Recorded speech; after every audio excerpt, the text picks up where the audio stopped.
Wonderful. Thank you so much for coming tonight, and thanks to Karen, Eileen, Lynn, Andrew for all you do for C21. Tonight I'm going to talk to you about my dream job and about being attentive and feeling regret, finding balance. So I wake up at 10 a.m. at the Ritz-Carlton Hotel in New York City. I'm 22 years old. I look over at the nightstand. There's a pile of cash neatly stacked. $1,100 to be exact. This is meal money, a per diem given to me by my employer for a 2-week business trip a month.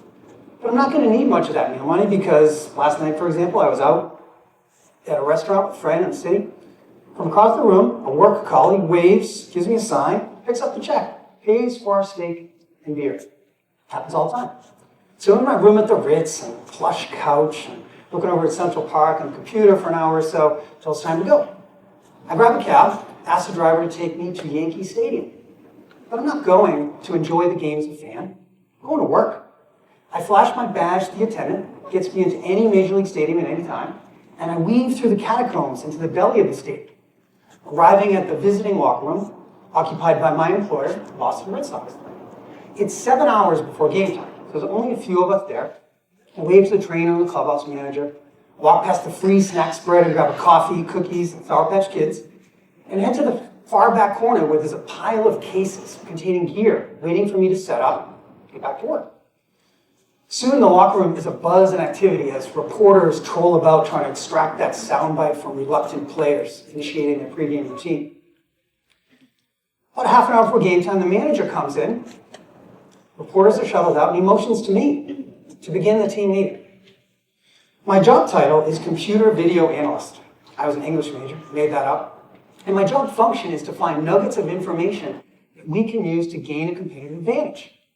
Tonight we're facing David Cone for the Yankees, a crafty right-handed pitcher with 5 different pitches who's given us significant trouble in our last 3 meetings. I spent 15 hours poring over pitch data that I collected and videos that I manage, trying to find something we can use. Found 3 things. I saved the best for last. I tell the team, 4 different occasions, Cone pitched backwards. This means that when the count's 2 balls and 0 strikes or 3 and 1, obvious fastball count, Cone threw a curveball 4 times in a row. This is not an accident. This is gold to a major league hitter. There's hooting and hollering, back slaps. There will be more free dinners. I felt good. I did my job, made a contribution. Was this the dream job for a sports fan growing up in New England? Well, that's what everyone told me all the time. They'd say, you watch baseball for a living. You have an impact on the game. You travel around the country in a custom plane with a bar in the middle and a row to yourself, visiting cities and restaurants and all free. Famous people like Olympians and Joe Pesci and Stephen King walk through the clubhouse and ask you what you're doing. It's true. There were a lot of kind of high point moments, and it was an incredible experience. But over time, the lure and aura of the dream job can be difficult to manage. 2 years in, I kind of lost parts of my identity. My job started to consume me. All I talked about or thought about was baseball. I saw pitch sequences in my sleep. I wasn't paying attention. And this might have continued indefinitely, if not for 3 events that happened sequentially that made me pay attention and changed the course of my life. The first was that my wife, Kate, and I, who I met at Iggy over in BC, we bought a house. We were only 25. We didn't make a lot of money, but we were frugal and the market was right. We bought a comfy, warm house we just loved. Saturday night, or the first weekend we're in the house, we're on the deck. The sun's coming down. We're having a great conversation. And I had the first feeling of what Ignatius calls desolation. This is in the discernment process, an unsettled feeling that warrants more attention. My desolation centered around the fact that I did not want to go on that road trip the next day. I wanted to just stay in this house and go to some nothing job and talk to Kate. But I silenced it. The dream job can put funny things in your head. I had voices of self-narrative saying, how could you not want to go on a fancy trip with the fancy people? I kind of ignored it. 5 weeks after we bought the house, we're in Baltimore for a game with the Orioles. Half an hour before the game, Roger Clemens, our pitcher and player representative, comes into the locker room area, gathers everyone around, and says, we're going on strike. The player and the owners had been engaged in discussions for many months over player benefits and revenue sharing. They couldn't reach an agreement. On August 11th, the players walked off the job, and the remainder of the season was canceled. I flew home, coach, which was scary and terrible, and was home a couple days, and I went to visit my parents and talked to my mom. And my mom's practical, and she said, what are you going to do if this doesn't work out? You're going to get, explore some new skills. And I said, Mom, I got me some mad skills. I can tell you the pitch repertoire and velocity of all 150 pitches in the American League off the top of my head. Let's do it. My mother was not impressed. She said, that's not marketable. You're in trouble. She was right. I was in trouble because I wasn't paying attention. I was kind of stuck in this allure of the dream job. So I'm home 2 weeks, not working, and I'm in the family room with Kate, and just to recap, right, I have a mortgage. I don't know when I'm going to get paid again, and Mom's made it clear that maybe I don't have the skills that I need. Kate comes over, sits next to me, says, Scott, we're having a baby. Now I was paying attention. Had this kind of rapid-fire discernment process. And I immediately felt consolation around the notion of being a parent. And this was because I had two incredibly supportive parents who I wanted to model my life after. When I was in 7th grade, my father, who was a computer science faculty member, Cal School Management, my mother was a nurse, my dad comes home and says, I got a job offer, Apple Computer, Cupertino, California. I can see my sister's, face drop. I'm in 7th grade, I'm thinking, we're getting a Ferrari, right? I mean, the next sentence my dad said is he wasn't going to take the job because my mother had her own professional goals. My mother and my dad needed to change the schedule to be home. My mother returned to school, got her BSN, Master's and PhD at BC over a 10-year period, and joined the Canal School faculty where she taught for 30 years. So I knew from this experience that I wanted to be a supportive spouse and a present parent. But I had not created a pathway to doing that. 120 nights a year in a hotel was not going to cut it. In my attentive state, other things became readily apparent. I wasn't healthy. I wasn't eating right. I wasn't sleeping. I was 30 pounds heavier than I am now. I just felt terrible. I also had no space in my life for things that I loved. I worked all year, but from February 1st to October 1st, I worked 29 days a month, 12 hours a day. I hadn't kayaked or biked or water skied in years. Most importantly, I missed my wife. Kate was a night nurse, and when I got home at 1 a.m., she was at work.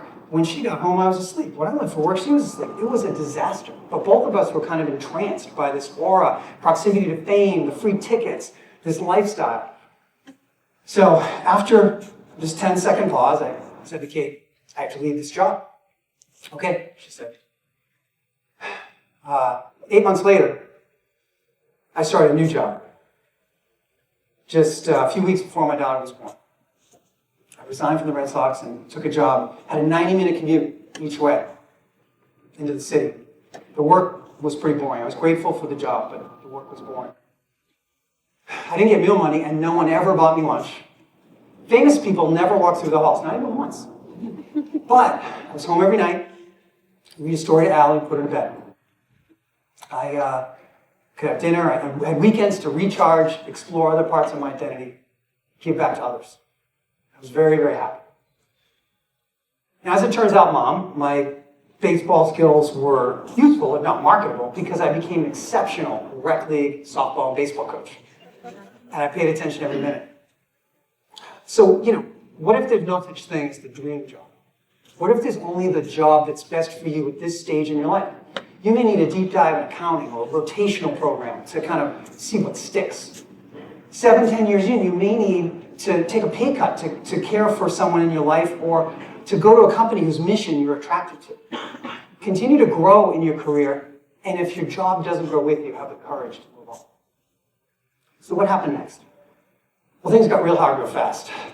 I was an English major trying to be a web developer. The internet was just taking off, and I said this might be a ticket I could kind of jump on, or a bus I could jump on. And I figured I'd give it a go. I kind of left the Red Sox behind. I didn't think about, my decision. But sometimes our decisions chase us. It happened pretty much right after I left the team. The team was sold. They brought in a new general manager who was young and energetic and created an entire department focusing on video and analytics where before there was just me. They started signing top-notch players. I talked to people who were there and they said the whole vibe and culture had changed. And I was like, ugh. Maybe you've experienced something like this. You make a decision, everything's fine. If you get some flash of what you missed out on, lost, or didn't do. Maybe it's on Insta and you see a picture of someone from freshman year you had a falling out with, or someone you used to date, and there was someone else, and you kind of feel like this emptiness. Or maybe it's your roommate telling you about their transformative experience studying abroad in Parma, yet again. And you feel a sense of emptiness because you didn't get selected, or maybe you didn't even try. Or maybe it's dreaded LinkedIn, and some person has this job posting or job that he got, really interesting job doing neuroscience, and you're in the back room doing spreadsheets, and you feel a subtle sense of, hey, did I make the right call? Well, for me, it wasn't subtle, because in 2004, the Red Sox won the World Series. This was an inescapable news event that captivated the entire region. The Red Sox came back from a 3-0 deficit, something that never happened in baseball history, to dispatch the dreaded Yankees and win their first World Series in 86 years.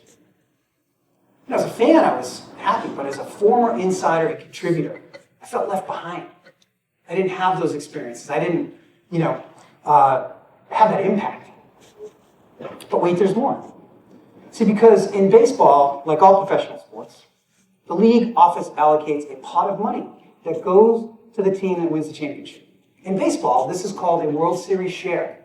It was well understood when I was on the inside that a few of us would get a full World Series share for our commitment, dedication, hard work. In 2004, a full World Series share bonus was $233,619. Yowza. That hurt. Did I make the right decision? Now, don't get me wrong. I love my daughter and I choose her every time. But it's not that simple. Regret can be sneaky and irrational.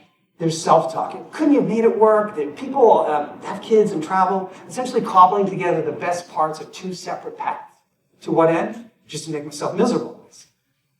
I said, okay, I'm fine, kids are fine. My web developer, I was at PC now, is fine. Just make it go away.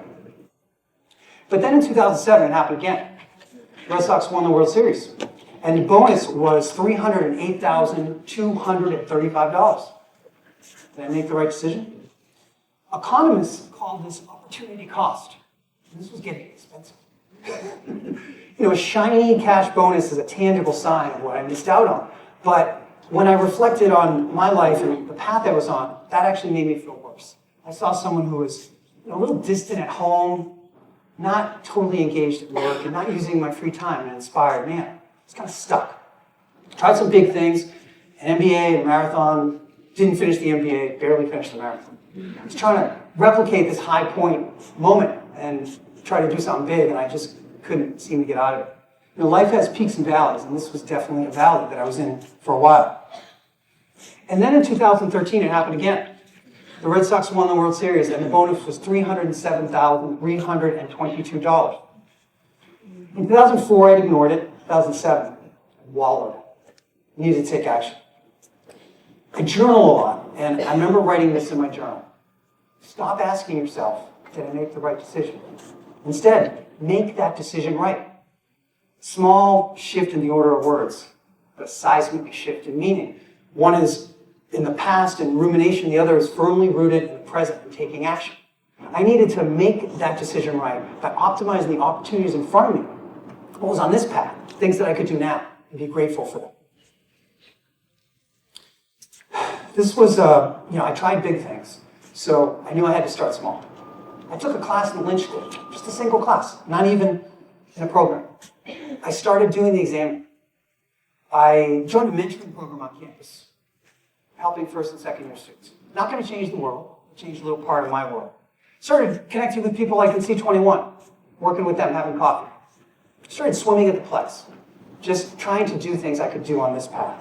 This was around the time BC was heavily invested in educating people, formative education, pure personalities, attention and care for the whole person, academic, spiritual, social, vocational. It occurred to me that this was a framework I needed to use to get myself out of this. I started doing reading and research on not only cura, but on balance and happiness and wellness. And it's amazing how much of the modern research aligned with Jesuit principles. Then something jumped off the page at me. Researcher Daniel Gilbert argues convincingly that it's not the intensity of our positive moments that has the greatest impact. It's the frequency of those moments. So here I was trying to replicate this Instagram-worthy high point experience of the socks and the bonuses and all this, when maybe a better approach would be to create multiple streams of joy and fulfillment through the different areas of Cura personalis. Maybe this could work. How does this play out in a busy life? At the time when I was in the thick of this, I had 2 kids, taking classes, had a demanding job, all that. I'll try to condense all this into an example. Buckle up.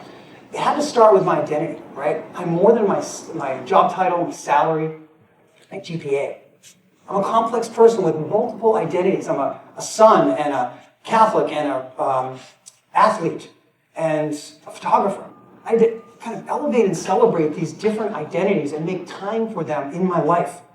And challenge the notion of work-life balance, which assumes there's a dichotomy, kind of opposing forces that are at odds. Instead, focusing on work-life integration. How can I bring parts of my identity into work?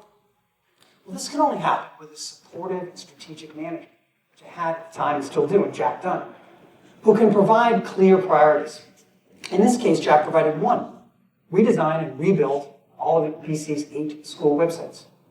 A lot of people would run from this. I found it clarifying. There's a simplicity to it.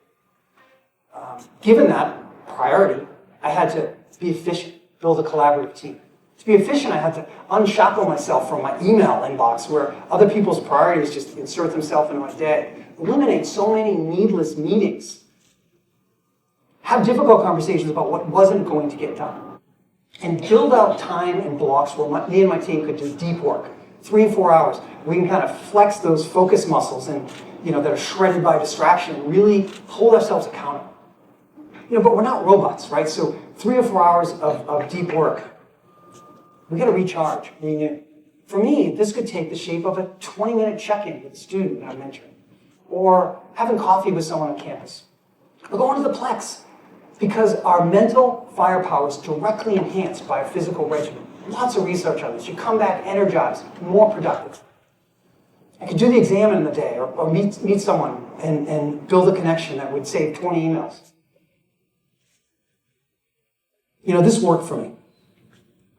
What it resulted in is a week where I didn't feel barren and spent. I felt renewed because I was attending to different parts of my identity. Then on Friday, I can confidently disconnect from work. Not every week, but most weeks. Right? And not be checking my email. Immerse myself in a night out with friends. Not documenting on Instagram or checking my email, just enjoy that time. And then buoyed by that, I can wake up on Saturday from 7 to 10, work on my papers. I've done the readings, just crank it up. Time boxing. Those are my most efficient hours. Because at 10, I'm going to Panera with Alan. Strategically shifting gears, how you get energy renewal. After Panera, I'm going to go for a kayak or a run, and have some solitude, be an introvert. Then come home and make a creative, collaborative dinner with Kate. Wake up on Sunday, say my prayers, and then hit the road and go on a hike with Chad. Be in nature. Guess what? When I come home, the ideas from my paper make a little more sense. I see flaws in my logic. I throw 1 more hour at that paper, knowing it's not going to be perfect, but I've banished perfectionism for what Brene Brown calls good enoughism. Then I can shut the laptop and watch the Patriots with Kate, Allie, and Chad. Not pretend to work on my paper, just shut it and watch the Pats. Of course, they're going to win. And after the game, I can tend to my roses or have a block of nothingness because I've earned it. Grill something on the deck. Maybe play a board game. Probably Catan, and definitely going to win. In this way, I can craft a week where I'm attending to multiple identities, right? And I can journal about it and see where I've gone off track. This worked for me. Our team produced all these websites. We had fun doing it. We won a national award. I found I had more energy and love and care to give to others. I started mentoring more students. I finished my master's and my PhD in record time, pretty good quality. I started doing triathlons, and I was faster at 48 than I was at 28. Because I kind of prioritized these things and made them fit in my life. And it was good that I had made progress, right? Because in 2018, right as I was finishing my PhD, it happened again. The Red Sox won the World Series. And the bonus was $416,837. But I didn't feel regret because I'd optimized the opportunities I had in front of me. I'd attended to my whole person. I felt better. Besides, now I could call Allie the $1 million baby. 1,256,000, a lot of money. Funny thing happened. 2 weeks after I finished my dissertation, I had a chance encounter with a man named Jim Weiss. Talking about his website and our personal lives, and he says at the end of the conversation, "You should teach at Capstone." I'm like, "Wait, what? Why?" That sounds like a really bad judgment call. A week later, I submitted a course description for the Balancing Act, which unsurprisingly uses the models of pure personalities and examine to help students balance multiple identities and competing demands. I can tell you beyond a shadow of a doubt that each of my 2 jobs, web guy, capstone guy, way better than that silly dream job. More joyful, more meaningful, and I think more impactful. So, here's what I want to leave you with tonight. Maybe there's no such thing as the dream job, only the job that's best for you at this stage in your life. In my class, we document 25, 30 characteristics of a job, which you'll need in different measures at different parts of your life. Continue to grow in your career and try to customize your job if you can. If you can't, have the courage to move on. Try to not carry around fixable regrets. If you had a falling out with that person from freshman year, make amends. Save some money, put it in an account, and make that trip to Parma or wherever. For big decisions, do what I did. I eventually paid attention, made a decision that aligned with my values. But don't do what I did by asking yourself, did I make the right decision? Make that decision right by how you live your life. Optimize the opportunities in front of you. Attend to your whole person. Your spiritual, your social, your academic, your vocational, and your financial, because that's important too. Because you'll feel better, you'll achieve more, and you'll have more love to give to others.